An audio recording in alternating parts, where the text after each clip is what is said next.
Sat Sri Akal, and my respectful greetings to you. Thank you, everybody. It's a pleasure to see you again. Yes, I am very thankful to my dear friend Mr. Gauri and all the other friends who have always invited me here. Thank you very much.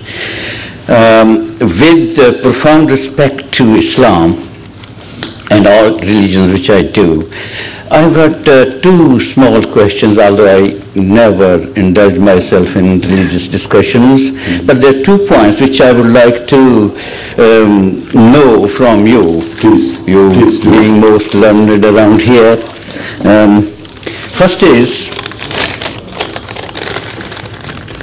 what is in Islam and particularly in Ahmadiyya movement which is lacking in all other religions or paths for spiritual and worldly improvement of mankind? Excellent.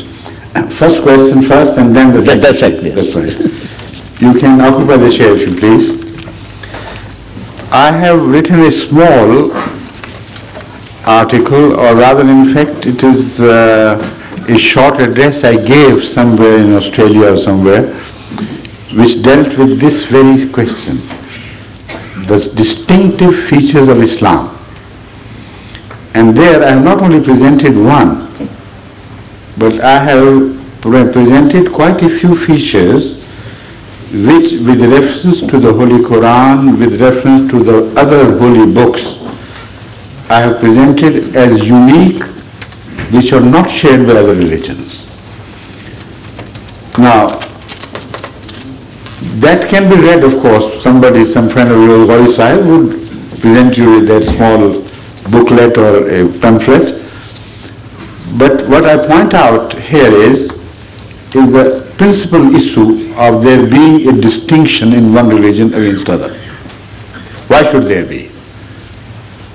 And without our first thoroughly examining this question, in fact, no real interest should be born in what I wrote on the issue. Why should there be a distinction in one religion against others? And should it be valid? Will it be from the same God? Now, these are the issues which are fundamental to the question you have asked. And they must be answered first. The Holy Quran raises these questions. To begin with, it speaks of commonality of all religious doctrines which are fundamental. And it describes the belief in one and the only God, the dedication and pure dedication to Him and Him alone, worship, spending in the cause of our God, and believing in the hereafter, etc. These are the fundamentals which the Islam claims are common to all religions, without which no religion can be considered to be from the same God who spoke of these fundamentals to all other religions. So the oneness of God requires not distinction as much as commonality. And it is with that that the Holy Quran begins. Now, after understanding the commonality, the issue is raised, why should the religions differ? Founded on the same base. Answer to that also has been provided by many of my addresses, with reference to the Quran, of course, and with reference to other religious books. That despite this commonality, one can logically expect that there should be some changes, some differences. There was a time in the history of man when man was only confined to the areas where he was born, where he lived, and it was very little knowledge, if at all any, which is shared with other men of other religions, other areas and other regions. So man is found in some periods of history as in isolated islands of nations and clans and tribes, etc.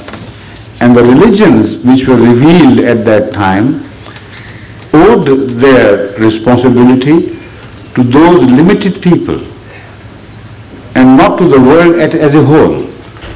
So no universal idea could have been born at that stage of history, and it would have been completely out of date if it were mentioned in the religious books of that period. So the Holy Quran again throws light on this subject and says that teachings are always perfect in relation to the time to which they are revealed. And they differ. And they meet the demands of the times perfectly. But when the times change, then the teachings must be changed accordingly. So the concept of perfection is relevant in this context which I am discussing. For instance, there was a teaching of Judaism where emphasis was made, or